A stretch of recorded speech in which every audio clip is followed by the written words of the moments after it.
Muy buenos días para todos. Bienvenidos a la remo-guardia del mes de septiembre. Vamos a repasar las principales publicaciones en la tabla de contenidos, son las publicaciones anticipadas de algunos de los principales journals de reumatología para que ustedes sepan si de pronto hay algo que les gusta para revisar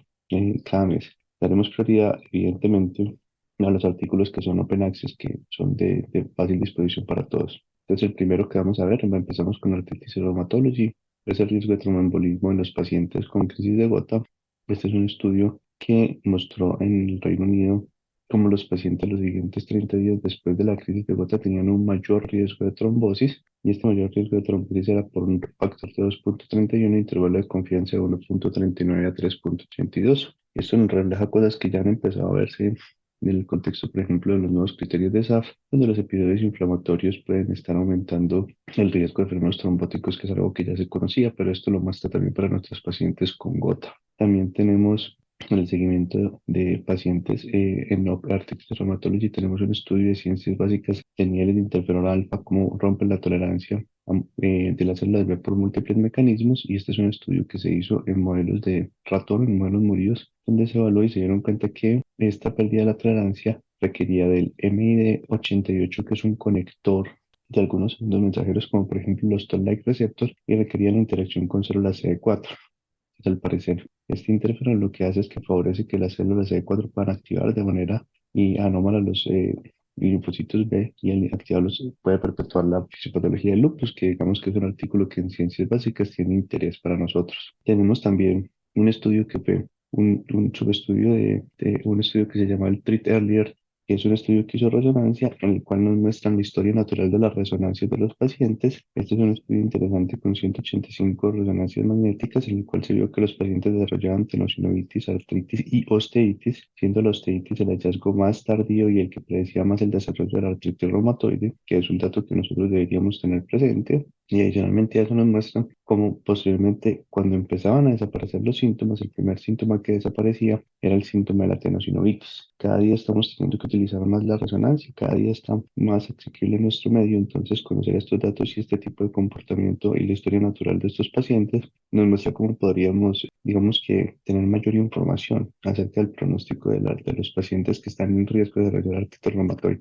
También tenemos un estudio, pero este ya es un estudio de la CR Open Rheumatology, de uso de methotrexate para prevenir las reacciones de pegloticasa. En nuestro medio no hay pegloticasa, pero la pegloticasa se utiliza para el tratamiento de la gota, y en este caso, dar methotrexate aumentó de manera ostensible la persistencia de pegloticasa, que es un biológico que tiene mucha pérdida de respuesta por respuesta inmunológica del huésped. Entonces esto refleja, yo creo que lo interesante de este dato es que nos refleja cómo methotrexate sirve a lo largo de una gran cantidad de biológicos para mejorar su persistencia inmunológica, y digamos que refuerza a veces cuando tenemos que usar algunas enfermedades methotrexate para tratar de garantizar la persistencia del biológico en un paciente que ha tenido múltiples pérdidas a biológico.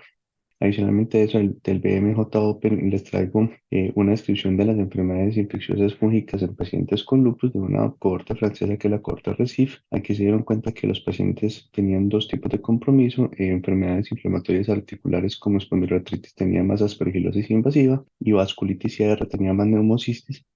que es algo que se ve en nuestro medio de manera frecuente, y lo que encontraban es que las altas dosis de glucocorticoides se asociaban a mortalidad, o sea, infección fúngica con altas dosis de glucocorticoides debe ser tratada con la mayor seriedad, y que la linfopenia era un factor de riesgo para neumocistis, aún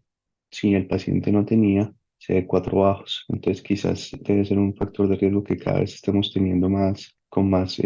fuerza, de los pacientes linfopénicos persistentes. Adicionalmente a eso, el Journal of Rheumatology les traigo un artículo que no es open access, pero que me parece que es importante si lo pueden conseguir, que es Histología renal y mortalidad en pacientes con lupus, donde se demostraron dos cosas grandes. Fueron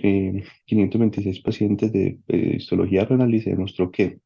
semiluna se asocia a mortalidad, y atrofia e inflamación tubular se asocia a riesgo de progresión a diálisis, en especial si están las dos juntas, puede llegar a ser tan alta como casi el 56% el riesgo de progresión, del 40 al 50% el riesgo de progresión a falla renal a los 10 años. Entonces son datos que cada vez nos muestran información que podemos sacar de la biopsia, que es muy útil para nosotros. Continuando con esto, en el Journal of Rheumatology también tenemos un artículo que se llama Para sus ojos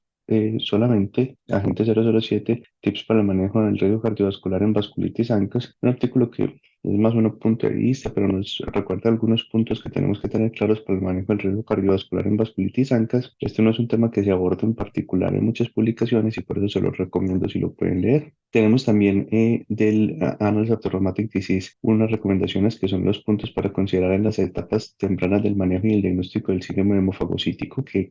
nosotros lo vemos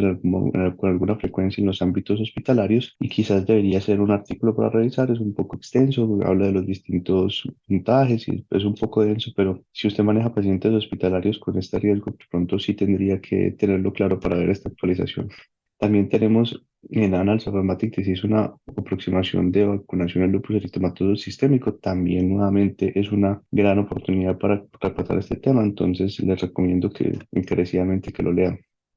Y tenemos el artritis reumatoide del BMJ Annals of Rheumatic Disease, el perfil de seguridad de upadacitinib en pacientes con riesgo cardiovascular. Y básicamente lo que se encontró aquí fue que se compararon 3.200 pacientes de upadacitinib, 579 de adalimumab y 314 de methotrexate. Y se dividió en pacientes con alto riesgo versus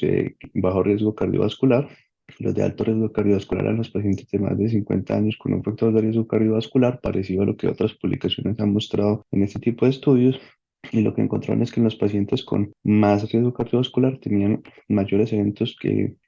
mayores eventos cardiovasculares, malignidad y tromboembolismo venoso en los pacientes de alto riesgo sin importar el grupo, pero lo que sí se encontró es que el riesgo fue comparado entre upadacitinib y adalimumab, pero no obstante había más tasa de cánceres no melanoma y de herpes zóster en upadacitinib versus los comparadores. Esto nos dice que posiblemente parte del aumento de riesgo que se vio con tofa no sea solamente de moléculas, sino posiblemente de clase y pues simplemente nos ayuda a localizar mejor los medicamentos en nuestro armamentario terapéutico. Tenemos también de Rheumatologist, que yo normalmente les traigo esta revista, pues este periódico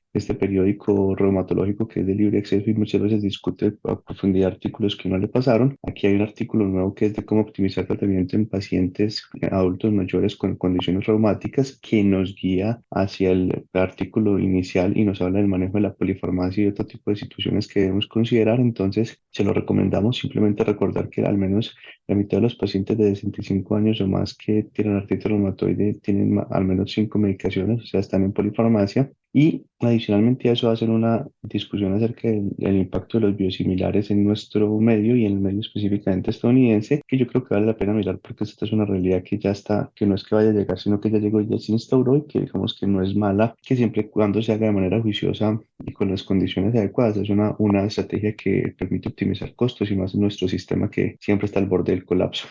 Adicionalmente a eso les traigo en Journal of Experimental Rheumatology, que con frecuencia tiene unos estudios buenos que no son, uno casi nunca los tiene en el radar. Tienen también la revisión de artritis reumatoide del año 2023, que siempre vale la pena revisar porque le permite a uno resumir todos los avances del año en una sola enfermedad. Y nuevamente otro artículo que es cáncer y riesgo cardiovascular en pacientes con artritis reumatoide tratados con inhibidores. En este caso fueron 101.000 pacientes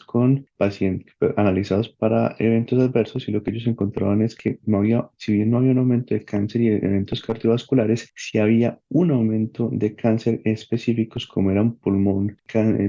y próstata, que quizás, perdón, el pulmón, hígado y próstata, y que quizás sí mostraron un perfil diferente de seguridad en los inhibidores JAK, que nuevamente yo creo que aportan al concepto general que está terminando de generarse de estos medicamentos. Y finalmente a esto, un artículo que no se ve mucho, pero pues cuando yo estaba con mi profe, la doctora Carolina Muñoz, que es una gran investigadora, alguna vez nos solucionó un caso de un BSET asociado a mielodisplásico, y en este caso lo que muestran es que los pacientes con mielodisplásico que desarrollan BSET, que son un subtipo específico, pues normalmente son pacientes mayores, tienen trisomía del cromosoma 8, para que sepan que es una de las indicaciones de pedirle cariotipo a los pacientes reumatológicos, y tenían más compromiso gastrointestinal, y más baja hemoglobina y más sedimentación alta. Entonces, simplemente para ver que pacientes mayores que tengan un compromiso gastrointestinal en un BSET, pues una de las opciones es que haya un mielodisplásico asociado, en especial si son anémicos. Esta es una revisión muy breve de los artículos más importantes que han salido. Espero que sea de todo el interés de ustedes y nos continuamos viendo en las siguientes ediciones de la Reumaguardia. No me queda nada más que decirles gracias totales.